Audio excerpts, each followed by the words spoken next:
Hi, my name is Sabas Colmenares. I am a student of Law and International Relations, and I have chosen the Model 5 Ethics. My theme will be global inequality and the role of liberalism in it. So I chose this topic because various reasons. I am an international relations student and I like to analyze global dynamics. I am a far leftist and I care deeply about both principles defended by these authors, which are the right to subsist and the right to migrate or to survive. And I also think this is a very big topic with implications into everyone's lives. And that is why I feel very passionate about it. And I really like talking about inequality and justice. It's perfect for me at this point. The authors for today are Joseph Carnes and Peter Singer, who are both liberals. They have in common that they aim to solve global problems. They are making analysis structures that talk in principle and not necessarily into something materially viable.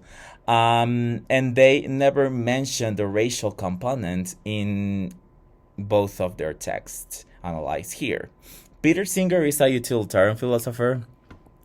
He uses the liberal principles as a whole in his analysis in general and has an extensive background of activism because he believes in talking and not putting into actions the theory and not just leave it into words.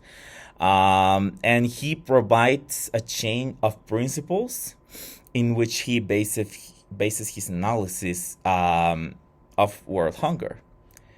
His change of principles starts with assuming that people dying from starvation is bad in itself, that we are morally obligated to help unless that the cost of doing that will be bigger in a negative manner, that proximity shouldn't matter in our willingness to help the people that need our help and that we can provide it to them, and that the fact that other people already helping or not does not exempt us from our individual responsibility to help in principle. He also follows with stating that we shouldn't just be saying or aiming that helping is good, but we should also state that not helping is bad, therefore making it more convincing to the people that we are trying to persuade. And as a whole, societies uh, and societal moral standards usually strongly guide people's actions. So having this principle as a whole will help guide them into the better direction, according to this author, at least. As last considerations, I would say that he vaguely questions unlimited economic growth and consumerism as part of the problem, but he never really has any radical stance on it. He also has very problematic views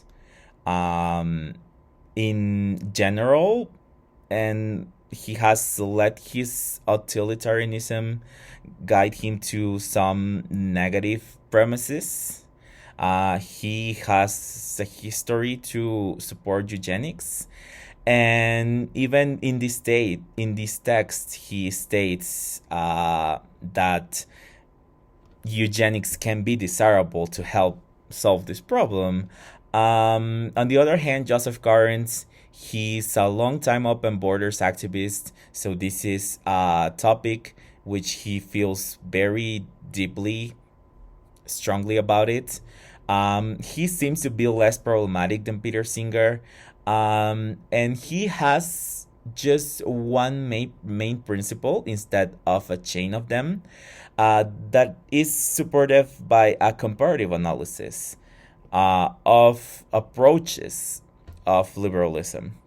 So he has four approaches that he analyzes his principles on.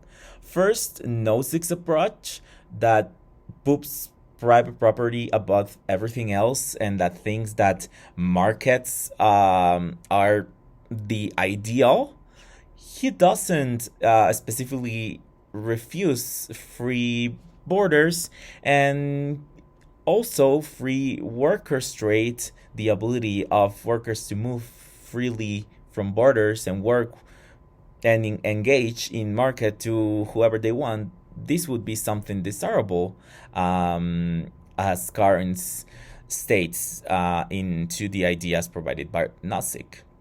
Then John Rawls, he states that in his theory of the veil of ignorance, that it would be better if the people, when deciding which values will rule or society, that they should not know which status they will occupy into that same society, therefore not being able to make benefits for themselves that are only selfish, and instead taking better benefits, which Rawls doesn't apply this logic to the open borders because he doesn't take the global system into account, but Carnes does.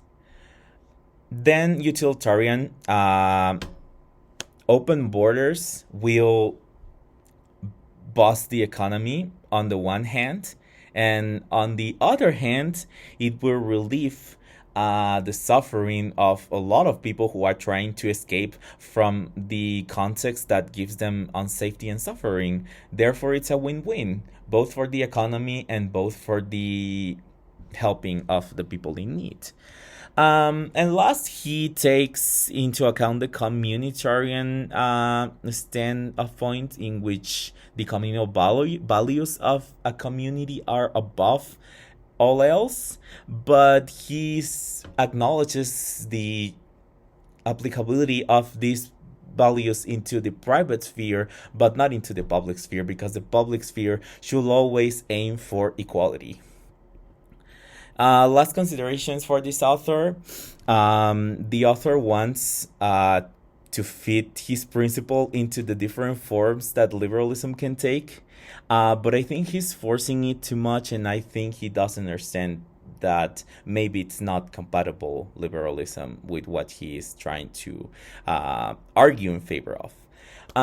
And he also tries to address more specific challenges, material challenges, than Peter Singer, and takes more into consideration.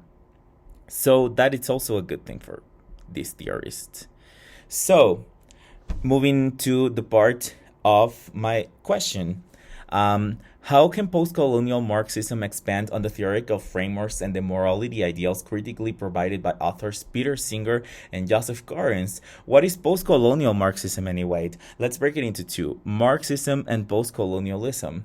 Marxism is more widely known in academia and has a lot more written in it, specifically under the term. Post-colonialism has been more neglected into academia, but both complement each other perfectly into helping understand these issues. Marxism, in its most basic form, is the political ideology that leads to the movement that aims to bring massive systemic change in form of massive material redistribution of wealth throughout the means of the state.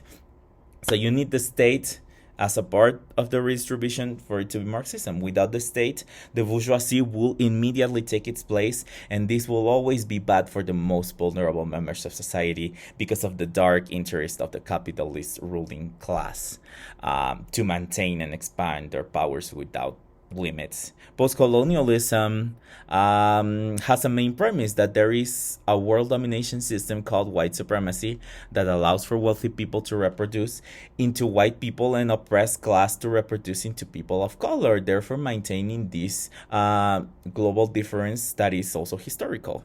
And in order for there to be a privileged elite, you need an exponentially bigger exploited class to maintain this privilege. And Western civilization has been using the global South as this oppressed class for centuries now. So clearing some concepts, white doesn't refer exclusively to a skin color, but it's rather referring to a set of characteristics that grant inherent privilege to the possessors of them. These characteristics being, for example, European facial features, light skin, nationality in the global north, wealth, Judeo Christian ancestry, westernized accents, dressing, and social manners. So, all of those things will grant you the privilege of white, not just one. And white supremacy is not an individual position, but rather that someone takes, but rather a global system in which all people take part in it, and which all people are affected by it, but in which white people are the main who helped it to sustain it. Where capitalism and white supremacy collide, wealth is withheld, tacit by individuals from those who do not possess the qualities of whiteness, and the system is assault as transatlantic colonization of the Americas post Age of Discovery. Since then, colonization has only increased and found new ways to justify itself and disguise itself and state relevant part of our society. What both authors fail to grasp is that the oppressive systems are not in place there by accident, but rather are a deliberate construct to created to maintain the system that it is meant to cause all these tragedies and horrors in the global south in the first place.